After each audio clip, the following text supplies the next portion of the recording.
બિનહરીફ થઈને ત્યાં આગળ જે પરિણામ આવી રહ્યા છે તો સીધે સીધી બેઠકો જે છે અથવા આખી જિલ્લા પંચાયત કે તાલુકા પંચાયતો જે છે વિસ્તારની તે તો મહીસાગર નગરપાલિકા પેટા ચૂંટણી જ્યાં ભાજપ વિન થયું છે, રક્ષાબેન પરમારની અહીંયા જીત થઈ છે। પંચમહાલની વાત કરીએ તો પંચમહાલ જિલ્લામાં અલગ અલગ મતગણતરી કેન્દ્રો પર પોસ્ટલ બેલેટની મતગણતરી શરૂ થઈ છે। તો આ અપડેટ અત્યારે આવી રહ્યા છે આપણી પાસે। આ તરફ બરવાળાથી એ પણ જાણકારી છે કે બરવાળા તાલુકા પંચાયતની બેલા બેઠક પર ભાજપ ઉમેદવારનો વિજય થઈ ગયો છે। સંજયભાઈ નાંડોલિયા નામના ઉમેદવારનો વિજય થઈ ગયો છે। બરવાળા તાલુકા પંચાયતની બેલા બેઠકથી આ વધુ એક પરિણામ જે છે સંધ્યા એ સ્પષ્ટ થઈ ચૂક્યું છે। ભાજપ અહીંયા પણ જીત તરફ જોવા મળી રહ્યું છે।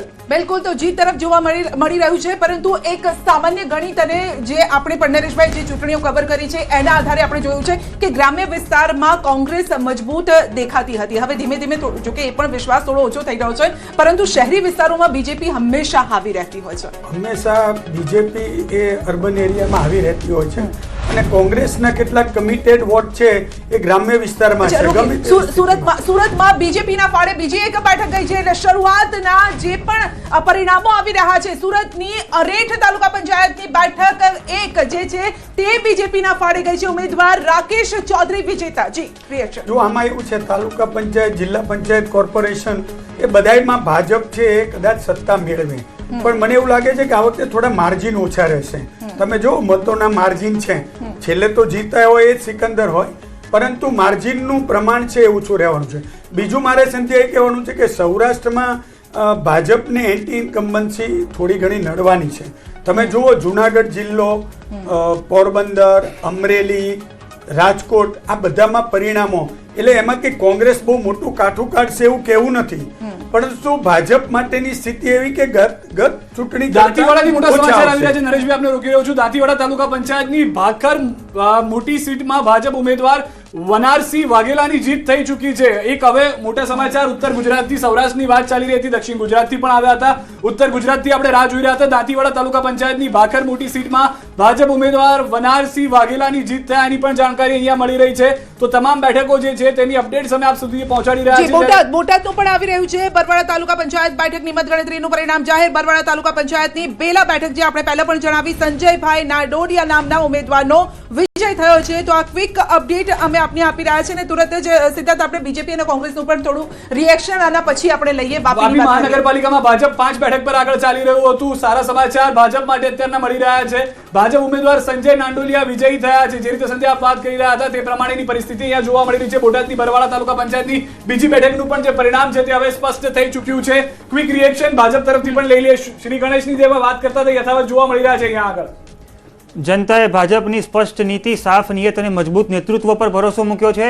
અમારી સુનિયોજિત સંગઠન વ્યવસ્થા, બુથ સુધીનું માઇક્રો પ્લાનિંગ, ધૂમધકતા તાપમાં મારા કાર્યકર્તાની મહેનત, સાથે સાથે અમારા નેતૃત્વનું જે કાર્યકર્તાઓને પીઠમળ મળતું રહ્યું, મુખ્યમંત્રી શ્રી હોય, પ્રદેશ અધ્યક્ષ શ્રી હોય, નાયબ મુખ્યમંત્રી શ્રી હોય, રાજ્ય સરકારના મંત્રી શ્રી હોય, સંસદ સભ્ય, ધારાસભ્ય, જિલ્લા સંગઠન સૌએ જનસંપર્ક કર્યો અને જનતાએ આશીર્વાદ અમને ફરી આપ્યા। એક નવસારીનો આપણે આપી દઈએ, પછી કોંગ્રેસનું રિએક્શન લઈએ। નવસારી ગણદેવી નગરપાલિકાની મતગણતરી શરૂ। ગણદેવી નગરપાલિકામાં સૌની નજર, અને નગરપાલિકામાં 6 વોર્ડની 24 બેઠક પર 2 વોર્ડ માટે ચૂંટણી યોજાઈ હતી। 22 બેઠકો બિનહરીફ થતા માત્ર વોર્ડ નંબર 1 અને 4 ની મતગણતરી થવાની છે। તો વનારસિંહ વાઘેલાની જીત જે છે તે સત્તાવાર પુષ્ટિ પણ આપ ટીવી સ્ક્રીન ઉપર જોઈ રહ્યા છો। દાંતીવાડા તાલુકા પંચાયતની ભાખર બેઠક ભાજપના ફાળે જતી રહી છે। અહીંયા આગળ કોંગ્રેસ પછી જઈએ તે પહેલા વધુ એક બ્રેકિંગ પણ લઈ લે કે ક્યાં ક્યાં કોણ આગળ ચાલી રહ્યું છે। બ્રેકિંગ પણ ટીવી પર ફ્લેશ કરતા રહેજો। જે સ્ક્રીન ઉપર આપ જોઈ રહ્યા છો, સોશિયલ મીડિયામાં પણ જોઈ રહ્યા છો, તેઓને આ સ્ક્રીન ઉપર જોવા મળશે કે કઈ બેઠક પર કોણ આગળ ચાલી રહ્યું છે। ભાજપ ઉમેદવાર વનારસિંહ જે છે તે વાઘેલા જીતી ચૂક્યા છે। જશ્નના માહોલની પણ અપડેટ મળશે। ઓકે, કોંગ્રેસનું રિએક્શન લઈશું, પરંતુ રાજકોટ મનપા વોર્ડ 7 માં ભાજપ બેલેટ પેપરમાં આગળ છે। બેલેટ પેપરની ગણતરીની શરૂઆતમાં બીજેપી આગળ। વોર્ડ નંબર 7 માં નેહલ શુક્લ ભાજપની પેનલ અહીંયા આગળ ચાલી રહી છે। એક લાઈનમાં આપનું થોડું રિએક્શન લઈ લઈએ કોંગ્રેસ। જો ગ્રામ્ય વિસ્તાર હોય કે શહેરી વિસ્તાર હોય, તમામ જગ્યાએ જનતાએ પરિવર્તન નક્કી કર્યું હતું। જે કાંઈ પણ સરકારની કામગીરી હતી, કામગીરીની સામે ત્યાંની ગુજરાતની જનતાએ પરિવર્તન માટે એમના મતદાનો થયા છે, અને સાથે સાથે કોંગ્રેસ પાર્ટીએ પણ જે કાંઈ પણ ઉમેદવારો જાહેર કર્યા છે એની અંદર આવનાર સમયની અંદર યુવા આગેવાનો જે ગુજરાતના મહાનગરપાલિકા હોય, જિલ્લા પંચાયતમાં આગેવાની કરે અને આ તમામ ગુજરાતની જે જનતાની સમસ્યા હોય એ સમસ્યાઓ મહાનગરપાલિકાના જે આંકડાઓ આવી રહ્યા છે, રાજકોટ મહાનગરપાલિકામાં ભાજપ 4 બેઠક પર આગળ ચાલી રહ્યું છે। બારડોલી નગરપાલિકામાં ભાજપ 6 બેઠક પર આગળ ચાલી રહ્યું છે। આ તમામ જે આંકડાઓ છે તે હાલમાં આવી રહ્યા છે। સાવલી પાલિકાથી સમાચાર આવી રહ્યા છે। સાવલી પાલિકામાં વોર્ડ નંબર 1 માં ભાજપની પેનલ જે છે તે જીતી હોવાની જાણકારી મળી રહી છે. વડોદરા સાવલી પાલિકા વોર્ડ 1 માં ભાજપની પેનલની જીતના સમાચાર પ્રાથમિક રીતે હાલમાં મળી રહ્યા છે. સંધ્યા, જી, સાવલીમાં ડખો પણ થોડો થયો હતો. કેટલાક સમય માટે ઈવીએમ ખોટવાયું હતું અને ધારાસભ્યએ ખુદ ત્યાં દોડવું પડ્યું હતું. એટલે એવા પણ સમાચાર સાવલીમાંથી સામે આવ્યા હતા. પરંતુ તેમ છતાં અહીંયા બીજેપી જીતતી હોય એવું અહીંયા દેખાઈ રહ્યું છે. જો કે અલગ અલગ વોર્ડ છે, અલગ અલગ વોર્ડની કયા પ્રકારની સ્થિતિ છે.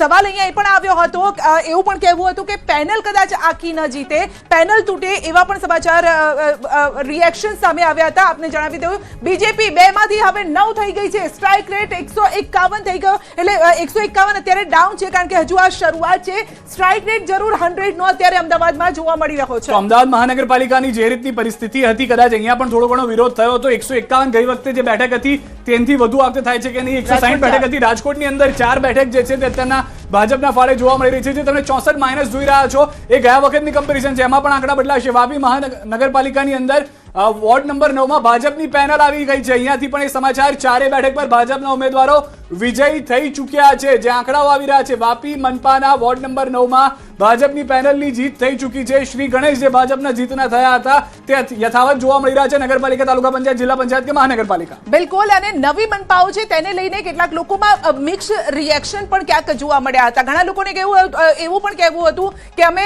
ગ્રામ્ય વિસ્તારમાં હતા, થોડી ઓછી સુવિધા હતી, તો અમારે વેરો પણ ઓછો ભરવો પડતો હતો. એટલે જો મનપામાં સમાવેશ થાય તો વેરા વધી જશે. આવી પણ એક ક્યાંક લોકોને આવા રિએક્શન પણ સામે અગ્રી કરો છો નરેશભાઈ? તમારી વાત સાચી છે કે કારણ